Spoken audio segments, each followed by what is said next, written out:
ഇന്ന് നമുക്ക് മിക്സി ഒന്ന് ക്ലീൻ ചെയ്തെടുത്താലോ?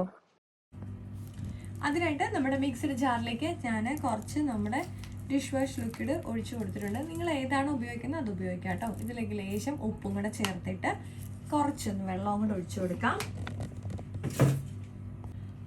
കുറച്ച് വെള്ളം ഒഴിക്കാവുള്ളൂ കേട്ടോ. എന്നിട്ട് നമുക്കിതൊന്ന് മിക്സിയുടെ ജാറ് ഒന്ന് കറക്കിയിട്ട് വരാം. ഇപ്പം ഞാനിതൊന്ന് ജസ്റ്റ് ഒന്ന് അടിച്ചെടുത്തിട്ടുണ്ട്. ഞാനൊന്ന് കഴുകി കാണിക്കാം കേട്ടോ. ഇപ്പം നമ്മുടെ മിക്സിയുടെ ജാറൊക്കെ നല്ല സൂപ്പർ ക്ലീൻ ആയില്ലേ? നമുക്ക് ഇങ്ങനെ ചെയ്യുമ്പോൾ നമ്മുടെ മിക്സിയുടെ ജാറിൻ്റെ അടപ്പും അപ്പം തന്നെ നല്ല വൃത്തിയായിട്ട് വരും കേട്ടോ. നമ്മുടെ മിക്സിയുടെ ജാറിന് ഫൗൾ സ്മെൽ ഉണ്ടെന്നുണ്ടെങ്കിൽ ഈ സമയത്ത് 2 നാരങ്ങയുടെ കഷ്ണം കൂടെ ഇട്ട് കൊടുക്കാം.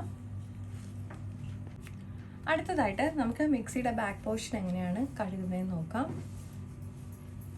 അതിനായിട്ട് നമുക്കിതിലേക്ക് കുറച്ച് ബേക്കിംഗ് സോഡയൊന്ന് ഇട്ട് കൊടുക്കാം.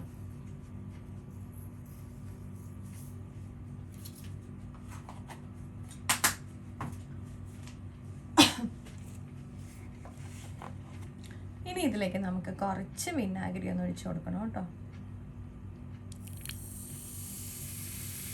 നമ്മൾ എത്ര ക്ലീൻ ചെയ്താലും ഇതിൻ്റെ ബാക്ക് സൈഡിൽ എപ്പോഴും അഴുക്കുണ്ടാവും, എണ്ണമരുക്ക് പോലെ ഉണ്ടാവും.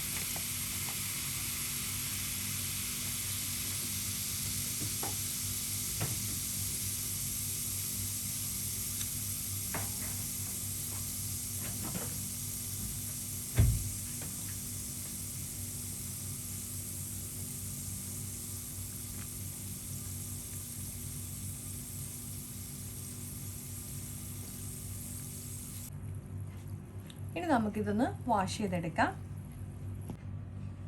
ഇപ്പോൾ നമ്മുടെ മിക്സിയുടെ ജാറ് ഞാനൊന്ന് കഴുകി എടുത്തിട്ടുണ്ട്. അപ്പോൾ നമുക്ക് ഇതുപോലെ ചെയ്ത് കഴിഞ്ഞാൽ നമ്മുടെ മിക്സിയുടെ ബാക്ക് സൈഡും നല്ല നീറ്റായിട്ട് വാഷ് ചെയ്തെടുക്കാൻ പറ്റും. വീഡിയോ ഇഷ്ടപ്പെട്ടാൽ ലൈക്ക് ചെയ്യാനും ഷെയർ ചെയ്യണം, സബ്സ്ക്രൈബ് ചെയ്ത് സപ്പോർട്ട് ചെയ്യാനും മറക്കല്ലേ. വീണ്ടും അടുത്ത വീഡിയോയിൽ കാണാം. നന്ദി, നമസ്കാരം.